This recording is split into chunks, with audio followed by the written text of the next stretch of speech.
ang Panginoong Hesus noong gabing siya ay pagkanulo ay dumampot ng tinapay at nagpasalamat at pinagpirapiras ito at sinabi, ito ang aking katawan na inihahandog para sa inyo. Gawin ninyo ito bilang pag-alaala sa akin.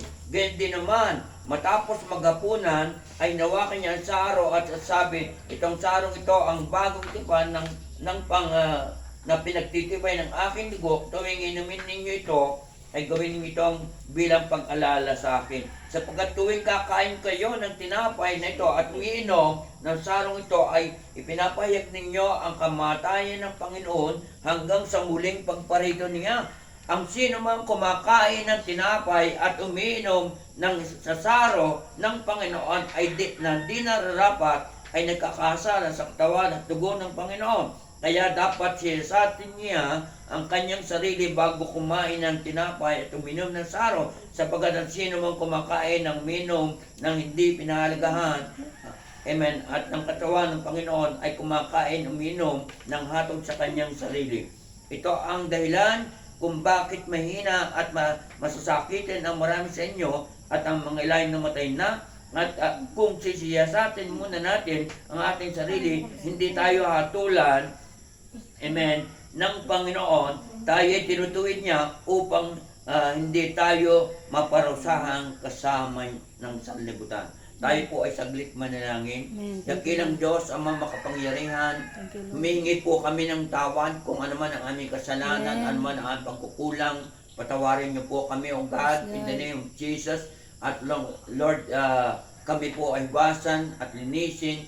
At dahil sa mga lahat ay sugat, kami po ay tumanggap na ng pagpapala, kagalingan, kalakasan, tagumpay, at pagpapala sa aming buhay. Kaya, O Diyos, salamat po. Hallelujah. In the name of Jesus. At kami po ay pinatawad mo ng lahat. Amen? Hallelujah. Ate po itaas ang tinapay. Dito po sa Matthew 26.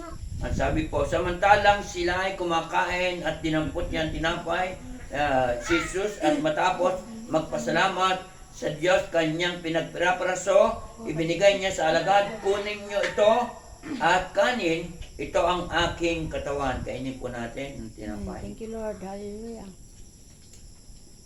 Hinawakan niya ang saro, tapos po natin ang saro. Hinawakan niya ang saro, amen, at nagpasalamat sa Diyos at binigay sa kanila. Kung kayong lahat nito, sabi niya, sapagkat ito ang dugo ng tipan, ang aking dugo na nabubuhos dahil sa marami sa pagpapatawad ng ating mga kasalanan. Ngayon po natin. Amen. Thank you, Lord. Hallelujah. Palakpak sa Panginoon. Hallelujah. So, salamat sa Lord at tayo muling nakipagtipan sa Lord. Amen. Message po natin ay yung ang pagpapakumbaba. Ito po ay nakasulat, amen, do sa Pilipos chapter 2. Tingnan po natin hanggang chapter 2, verse 3 hanggang 5. Basahin muna natin yon.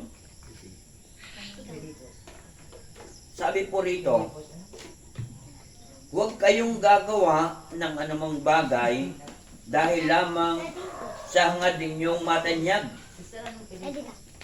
Bagkus magpakababa kayo, amen, magpakababa kayo at huwag ipalagay na kayo'y mabuti kayo sa iba. Ipagmalasakit ninyo ang kapakanan ng iba, hindi lamang ang inyong sarili. Magpakababa kayo tulad ni Kristo. Amen. Tayo po'y sasaglit uli pong manalangin. Hingi tayo ng gabay ng Panginoon. Dakilang Diyos, kami po ay dumudulog sa iyo. Kita mo ang laman ng aming puso, ang laman ng aming kaisipan. Kami po ay narito, sumasamba sa iyo, nagpapasalamat, dinadakila ka po namin. Niluluwalhati ka namin, O God. Siya may mga Lord, 2 o 3 na nagkakatipon sa iyong pangalan, kasama ka namin. Amen. Kahit sa lugar, sa dako, pwede kaming sumamba. Amen. Kami po ay handa magpuri, handa po kaming pasalamat. Salamat po, Panginoon, sa iyong salita. Yung humbleness or humility, kami po ay turuan mo na gawin namin ito upang matanggap namin ang pagpapala mula sa iyo. Amen. Dakilang Diyos, bilang ako ang gagamitin mo, Lord, kailangan ko ang iyong presensya, ang iyong Holy Spirit. Amen. Iligay mo ako sa iyong likuran, Lord, at ko makita, ikaw magpahayag, at ikaw ang madakilaw ka. Dakilang Diyos, salamat po to your presence. In the name of the Father and the Son of the Holy Spirit, in Jesus' name, amen and amen. Napakahalaga po yung ang magpakumbaba. Amen. Malinaw po doon sa sinabi ng Panginoon dito sa chapter 2 verse 3, ang sabi doon, ulitin natin, huwag kayong gagawa ng anumang bagay dahil lamang sagad inyong matanyag at bagkus ay magpakumbaba. Sino po ang unang gumawa noon? Si Jesus. Si Jesus ay anak ng Diyos.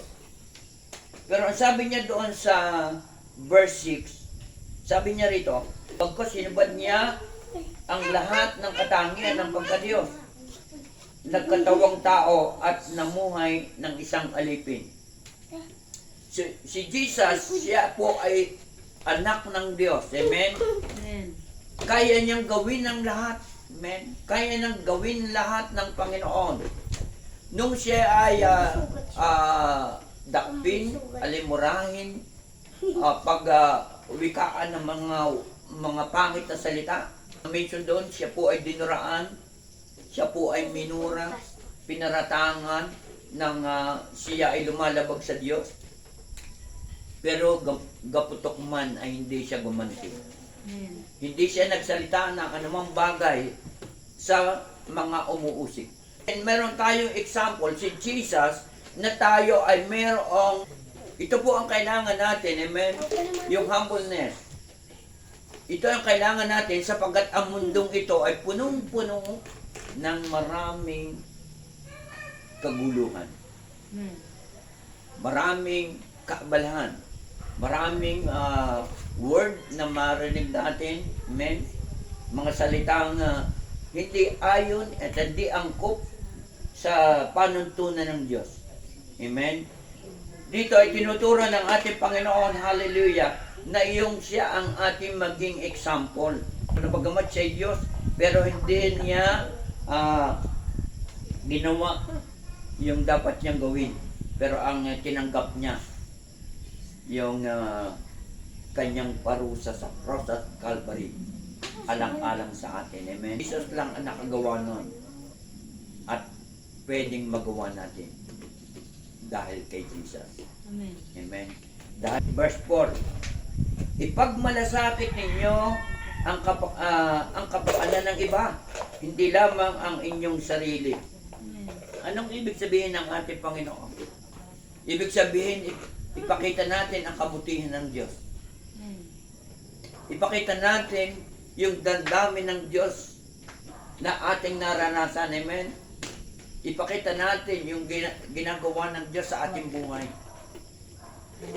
Amen. Hallelujah. Sabi, maliban ang tao ay panganak na magmuli, hindi siya paghaharian ng Diyos. Ang tinanggap natin ay Holy Spirit. Ang Holy Spirit ay galing sa Diyos. At ang mga bagay na ipinapahayag ng Holy Spirit, amen, ay from God. Ito po ay nakasulat doon sa John chapter 14, verse 26. Na sabi doon, ang Holy Spirit ang magpapahayag at magtuturo sa atin ng mga bagay tungkol sa langit. Amen? Hallelujah. So, kailangan natin maipakita natin dito sa yung salitang sa verse 4, ipagmalasakit ninyo ang kapakanan ng iba. Amen. Hindi lamang ang sa inyong sarili. Amen? Ibig sabihin, kung nakatanggap tayo ng kapayapaan, nakatanggap tayo ng pagpapala, nakatanggap tayo ng biyaya ng Panginoon, nakatanggap tayo, hallelujah, ng presensya ng Diyos, pag-ibig ng Diyos, ipakita natin sa ating kapwa. Amen? Amen po ba? Amen. Ito po ang layunin ng Diyos. Hindi po makikita, bagamat sabi nga, God is Spirit. Walang nakakita sa Diyos. pero makikita sa buhay natin. Amen po ba? Amen. Dahil sa kanyang salita, dahil sa ating pakikinig, dahil sa ating pag-aaral ng kanyang salita, amen, dahil sa ating mga fellowship, sa ating mga pagtitipon, na ibabahagi natin ang kabutihan ng Panginoon. At ito ang tumimo nawa sa puso at isipan natin upang ikwento natin about God. Ang tao pag walang magpapahayag tungkol kay Jesus, hindi malalaman ng tao na mayroon palang Diyos. Maraming tao sabi, alam ko naman may Diyos, pero hindi makita sa buhay. Ang kailangan ay nakikita sa ating buhay. Amen po. Hallelujah. Ito ay binanggit ni Jesus, yung kanyang ginagawa nung siya ay narito sa mundong ito. Amen? Nagawa niya ang lahat ng bagay. Ginawa, ipinakita sa lahat ng tao ang kabutihan ng Diyos, kapangyarihan ng Diyos, pagpapagaling ng Diyos, at bumubuhay ng mga patay. Nagpapakain ng mga libong tao. Ginawa ito ng Panginoon. Kaya sabi niya, hindi ako ang gumagawa noon, kundi ang Amang nasa langit. So, ganun din tayo. Amen? Yung ginagawa nating mabuti, ito'y galing sa ating Amang nasa langit. Sapagkat, Father God, siya lang ang mabuti. Amen? Walang ibang mabuti kundi ang ating Diyos. Amen? At ang sabi nga po doon sa Santiago, o sa James, hallelujah, chapter 4, verse 6, 4:6 ng James.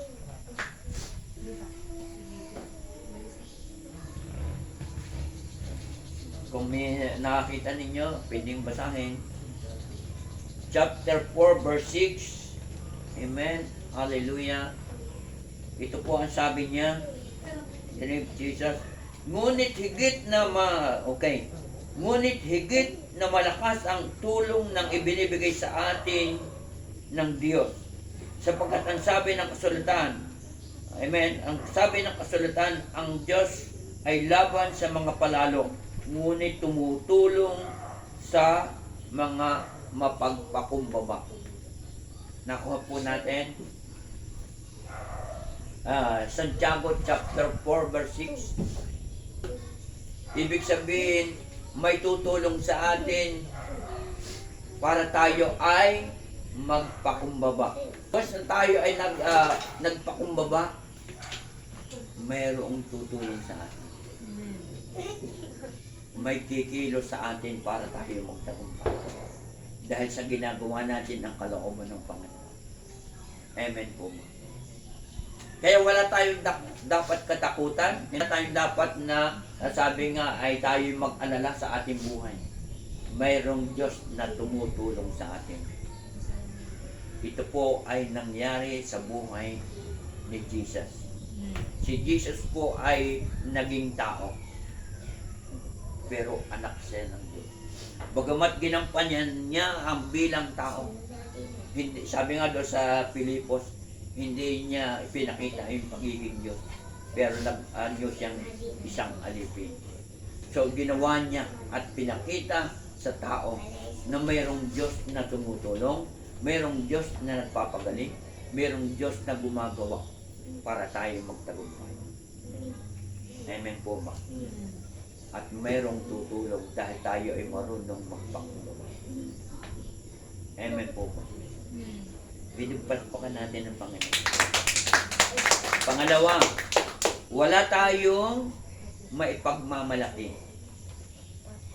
Ito po ay makikita natin doon po nakasulat sa Genesis chapter 18:27. Ito po yung kinausap ng Diyos si Abraham. Genesis chapter 28 verse 27. Sa 18:27, ipagpamanhin po ninyo ang aking kapanghasan, wika ni Abraham. Wala po akong karapatang magsalita sa inyo, pagkat alabok lamang ako. So lahat ng bagay na magagawa natin ay hindi po sa atin galing, Amen. Hallelujah. kundi sa Diyos lang nang nagaling.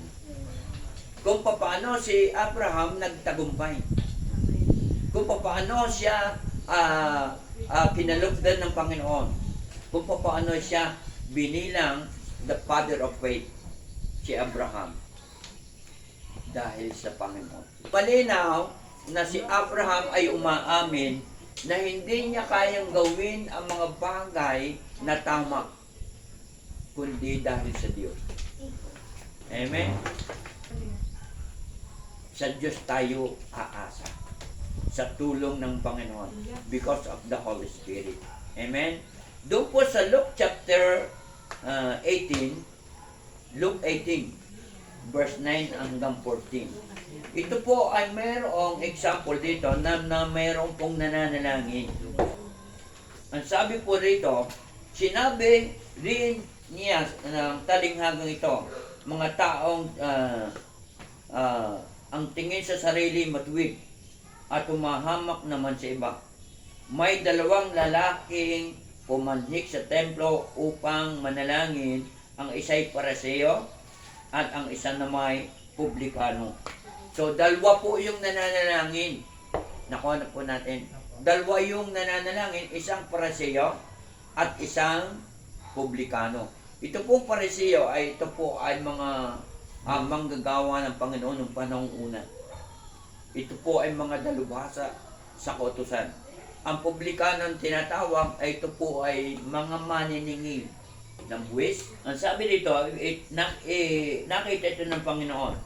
Tumindig ang Pariseo at pabulong na nananalangin ng ganito, O Diyos, nagpapasalamat ako sa iyo pagkat hindi ako katulad ng iba na magnanakaw, mga mandaraya, mga ngalunya o kaya'y katulad ng publikanong ito.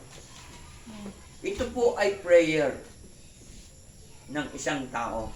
Pero ang prayer po niya ay patungkol sa iba. Prayer niya, ang ganda ng puno simula eh. Siya ay nagpapasalamat, nagbibigay na ikapo. Ang ganda sa panidinig ng Panginoon. Pero yung prayer niya ay patungkol sa ibang tao. Hindi raw siya katulad ng taong yun. Lain. No? Nanlain. Hindi tamang prayer. Merong ganun. May paghambing. Yung merong taong nananalangin ang panalangin niya yung galit sa ibang tao. Merong ganun. Lalo na walang malalim ng pagkakalala sa Panginoon. Sa lip ng prayer ay para sa sarili, pero pinagpipray ay against sa iba. Kaya ulitin natin ito, yung word na yun. Tumindig ang Pariseo at pabulong na nanalangin. O Diyos, nagpapasalamat ako pagkat hindi ako katulad ng iba. Mga magnanakaw, mga mandaraya, mga ngalunya, o kaya'y katulad ng publikanong ito. Nanlait ng kapwa. Nanlait sa prayer. Verse 12. Makalawa akong nag-aayuno, no? Ang sabi naman ng Pariseo. Sa loob ng isang linggo, nagbibigay ako ng ikapo ng lahat kong kinikita. Oh, ang ganda. Ang ganda ng kanyang ginagawa. Pero makikita natin kung alin ang kinalulugdan ng Diyos.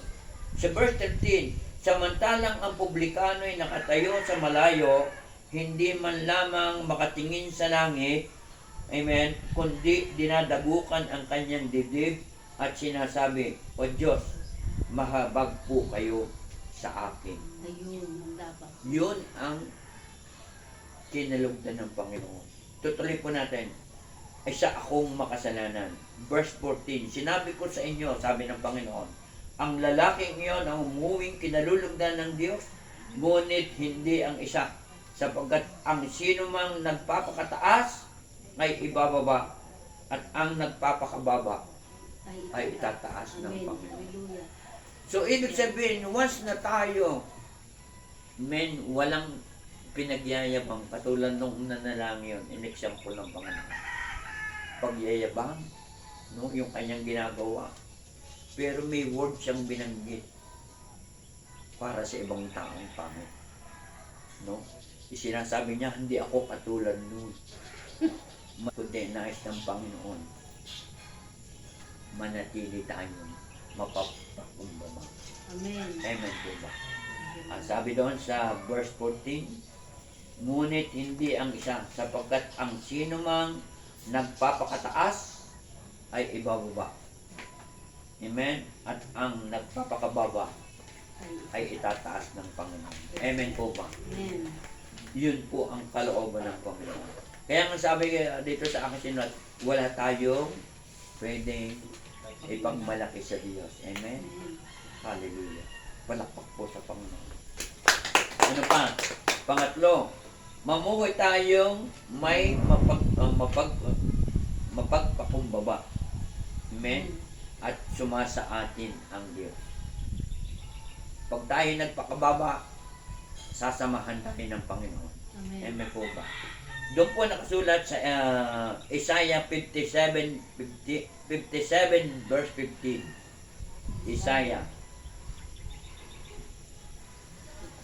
57, 15. 15. Okay? Hallelujah. Kung may nakuha na natin. Sapagkat ganito ang sabi ng mataas at matayog na tumatahan sa walang hanggan, na ang pangalan ay banal. Amen. Ako'y tumatahan sa mataas at banal na dako, nakasama rin niya na may pagsisisi at pagpapakumbabang loob, Amen. upang bumuhay ng loob ng nagpapakumbaba, Yes. at upang bumuhay ng puso na nagsisisi. Amen. Ng Panginoon. Ako ay dakila at banal na Diyos. Diyos na walang hanggan. Amen. Malakas, matataas na bundok ang at banal na lugar ang aking tahanan. Ibig sabihin, siya ay makapangyarihan. Amen. Ang ating Diyos. Amen. At ang sabi niya, sa mababang loob at nagsisisi, ako ay sasama. Amen. Praise God. Sa mababang loob, ang sabi niya dito, amen, sa mababang loob at nagsisisi, ako ay sasama. Sasamahan ng Panginoon ang mababang loob Amen. at marunong magsisi at hindi nagyayabang sa sarili. Amen? Hallelujah. At ano pa? Aking ibabalik ang pagtitiwala nila at ang pag-asa. So, merong pag-asa tayo. Amen? Sa Isaiah chapter 30, 40:31. Ngunit ang nagtitiwala kay Yahweh ay magpapanibago sigla. Ang lakas nila'y matutulad na walang pagod na pakpak ng agila. Sila'y tatakbo ng tatakbo, ngunit hindi manghihina. Lalakad ng lalakad, ngunit hindi mapapagod. So, ang nasa Panginoon po ay gayon. Amen? Hallelujah. Yun po ang kabutihan ng Diyos sa atin. Amen. Amen? Palakpakan puli natin ang Diyos. At yung nga po sa Santiago na nabasa na natin kanina, Santiago chapter 4 verse 6, mayroong tutulong sa atin kung tayo ay magpapakumbaba. Yun po yung nakasulat sa Santiago, kasama po rito. Ano po yung pang-apat? Bilang mananampalataya, amen, mamuhay tayong mapagpakumbaba, amen, na walang pagmamalaki. Bilang mananampalataya, bilang believer, amen, bilang tayo ay naniniwala sa Diyos, mamuhay tayong mayroong pagpapababa sa sarili. Sabi po rito, nakuha na po natin, dahil sa kaloob ng Diyos sa akin, ibig sabihin, kaloob ito ng Diyos sa akin, kay Pablo. Amen. At sinasabi ko sa bawat isa sa inyo, huwag inyong pahalagahan ang higit na nararapat ang inyong sarili. Amen. Yung huwag nating palagahan na tayo ay masigit kanino man ang ating sarili. Amen. Hallelujah. Salip, pakalimiin ninyo ang tunay ninyong katatayuan ayon sa sukat ng pananampalataya na ibinigay sa atin ng ating Panginoon. Amen. Na ipinagkaloob ng Diyos sa bawat isa. Tayo po ay merong kaloob. Amen. Merong katangian tayong wala sa iba. Pero, gawin natin ito po ay galing sa Panginoon. Tayo po ay manatiling magpagpakumbaba bilang mananampalataya, bilang anak ng Diyos, bilang sumusunod sa Panginoon. Amen. Amen. Hallelujah. Yung ating mga tinatangkilik, yung ating mga yung kagandahang loob ng Diyos, amen, huwag natin ipagmamalaki. Merong katangian tayong wala sa iba. Ito yung katangian ito galing sa Diyos. Amen. Hallelujah. Malinaw po ang sabi dito. Dahil sa kaloob ng Diyos sa akin, ito po ay sa buhay ni Pablo. May nagawa niya ang lahat nung siya'y makakilala sa Panginoon. At siya po ang ginamit ng Diyos sa mga Gentile. Siya po yung huling apostol na nakita niya nung siya ay makatagpo ng Panginoon. Kung alam natin ang istorya ni Pablo, nung makatagpo niya ang Panginoon, na makita niya nagliliwanag si Jesus. At siya po ay nabulag ang kanyang mata. Pero ang Panginoon din ay nagpagaling. At siya po ang ginamit ng Panginoon upang maabot ang mga hintil ng mabuting balita. At nakilala natin ang Diyos. Tayo po ang inabot ni Pablo. Hallelujah. Kaya ang sabi nga niya dito, dahil sa kaloob ng Diyos sa akin, amen, hindi niya magagawa ang mangaral ng salita ng Panginoon, hindi niya magagawa ang himala ng Diyos, hindi niya magagawa ang magpatotoo sa mga hintil. Ang hintil, ang meaning ay walang pagkakilala sa Panginoon. Pero tayo ay naging bahagi, amen, ng Panginoon dahil kay Pablo. Tayo po ay inibig pa rin ng Panginoon. Amen. Amen po ba? Amen. Hallelujah. So, ibig sabihin, bilang tayo po ay mananampalataya, mamuhay tayong mayroong mapagpagkumbabang puso na walang pagmamalaki sa ating sarili. Amen. Dahil ang lahat ng bagay na nagagawa nating mabuti, ang nagagawa nating ang mga bagay na ayon sa kalooban ng Diyos ay hindi ito galing kundi ito'y biyaya ng Diyos sa atin. Amen po ba? Sa 1 John chapter 2 verse 16 and 17. Diyan. Sabi dito, amen, sapagkat ang lahat ng nasa saliburan ang nakapupukaw na masamang pita ng laman, ang mga nakatutukso sa paningin at ang karangyaan ng buhay, ang karangyaan sa buhay ay hindi nagmumula sa Ama kundi sa salibutan. Amen? Hallelujah. Number 17, mapaparam ang sanlibutan at lahat ng kinahumalingan ng nito, ngunit ang sumusunod sa kalooban ng Diyos mabubuhay magpakailanman. Amen. Ang lahat ng nasa libutan ang nakapupukaw ng masasamang pita ng laman, ang nakatutok sa paningin at ang paningin ang karangyaan sa buhay ay hindi nagmumula sa Ama kundi sa sanlibutan. So ibig sabihin, hindi natin kailangan, amen, ang sistema ng sanlibutan. Amen. Ito ang nagbibigay sa atin tayo para magmalaki. Ano ba yung ano ang sabi dito ng Romans chapter 12 verse 2? Huwag kayong umayon sa takbo ng mundong ito, mag-iba kayo at magbago ng isip upang mabatid ninyo ang kalooban ng Diyos kung ano ang mabuti at ang nakalulugod sa Kanya. Amen.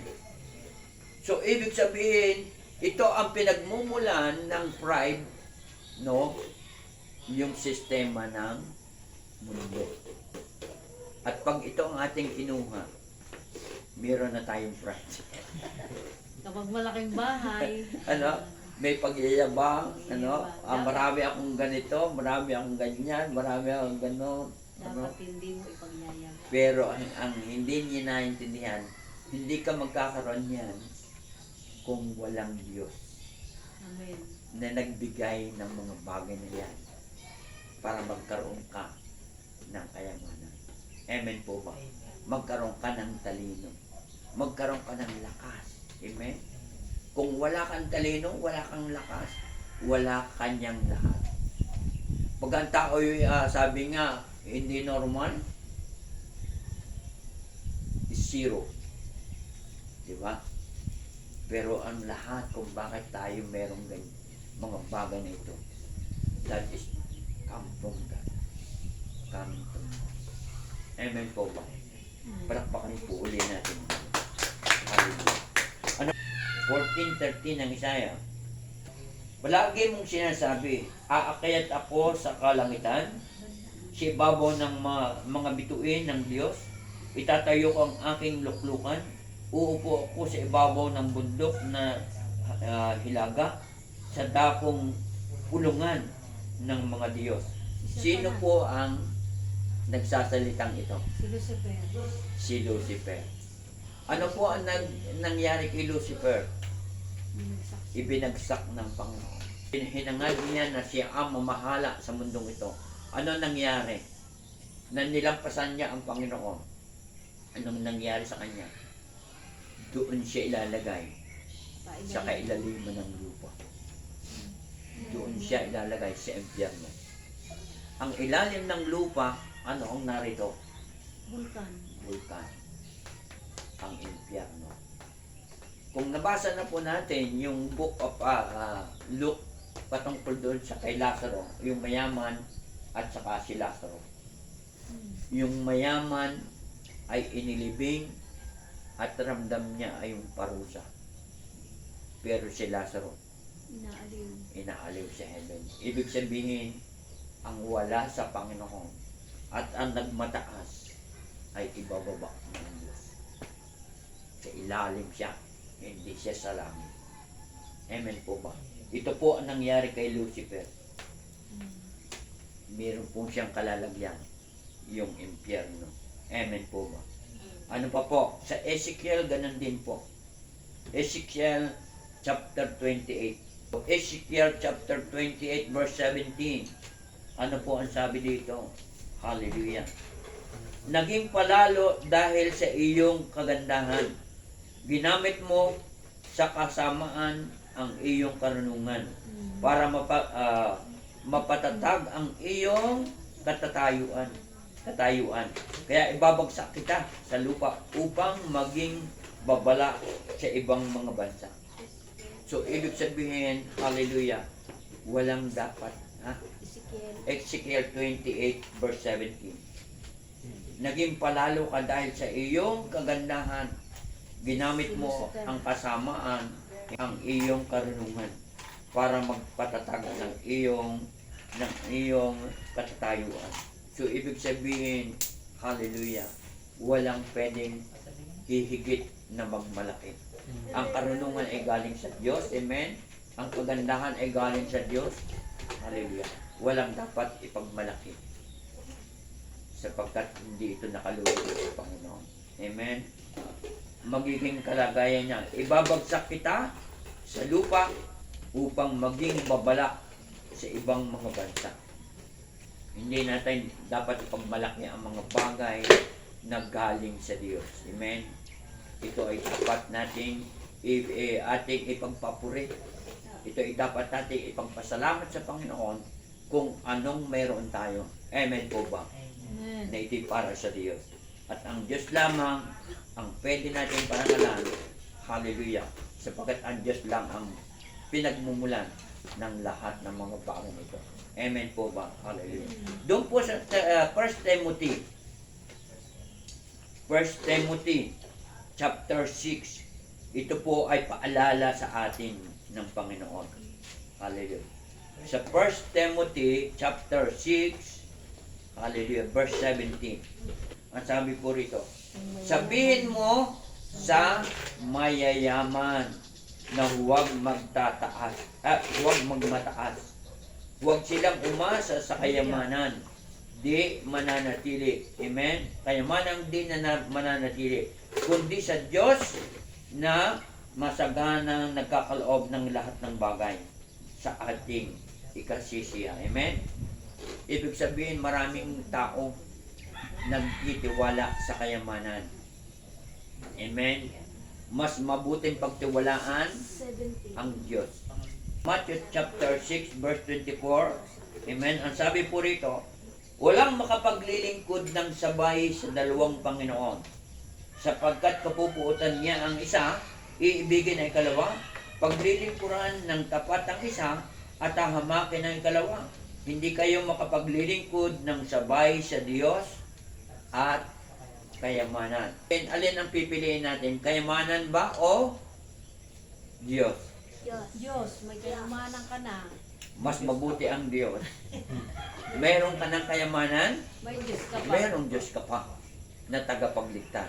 Kaya itong paalala sa 1 Timothy chapter 6 verse 17, ulitin natin, sabihin mo sa mayayaman na huwag magmataas.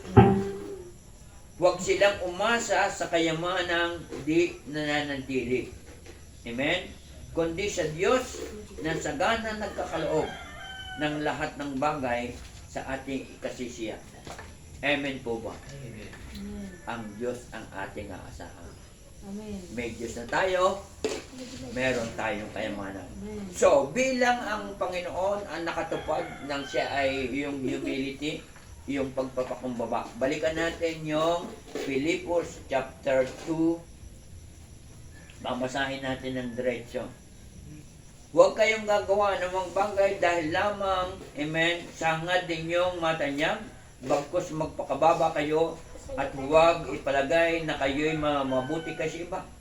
Pag sakit ninyo ang kapakanan ng iba, at hindi lamang ang inyong sarili. Magpakababa kayo tulad ni Jesucristo. So si Jesus ang nakagawa noon. Ito ang kanyang tinanggap mula sa Panginoon. Una muna, ito ang kanyang ginawa. Bagamat siya ay Diyos, hindi nagpilit na manatiling kapatid ng Diyos. Amen? Ginawa niya yun. Bagkos hinubad niya ang lahat ng katangian ng pagka-Diyos sa pagkakatawang tao at namuhay na isang alipin. Na maging tao siya, nagpakababa na naging masunurin hanggang sa kamatayan. Oo, hanggang sa kamatayan sa krus. Ito po ay si Jesus. Kaya naman, itinampok ng Diyos na binigyan ng pangalang higit sa lahat ng pangalan. So, ibig sabihin ng pangalan ng Panginoon ay makapangyarihan sa lahat. Ito po ay nakasulat din po doon sa Acts chapter 4 verse 12. Yun po ay nakasulat din doon. Amen? Ang kanyang pangalan ay makapangyarihan na ibinigay sa ating Panginoon. Doon sa verse 10, anapat lahat ng nilalang na nasa langit at nasa lupa at nasa ilalim ng lupa ay maninikluhod at sasamba sa Kanya. Amen. So, ang Hallelujah. lahat ay sasamba, lahat dadaan sa Panginoon. Amen? Walang hindi dadaan sa Lord. Lahat ay luluhod. Lahat ay maninikluhod sa Panginoon. Kaya yung kinatatakutan ng mga kwento ng mga bata na meron daw mga ganito, ganyan. So, may kapangyarihan tayo. Amen? Si Satanas ay wala ng kapangyarihan sa atin. Tayo po ay tinubos na ng Panginoon ng the blood of Jesus. At may pangalan tayong magagamit. In the name of Jesus. Pwede natin utusan ang kaaway. Verse 11. At ipapahayag ng lahat na si Jesucristo ang Panginoon ang sa ikararangal ng Diyos Ama na kay Jesus. Sabi nga ng Panginoon doon sa John chapter 14 verse 6, I am the way, the truth, and the life. No one goes to Father except through Jesus Christ. Amen. Palakpak po sa Panginoon. So, may parangal sa ating Panginoon nung siya po ay nagpakumbaba. Ginawa niya ang lahat para sa atin. At sinunod niya ang Diyos.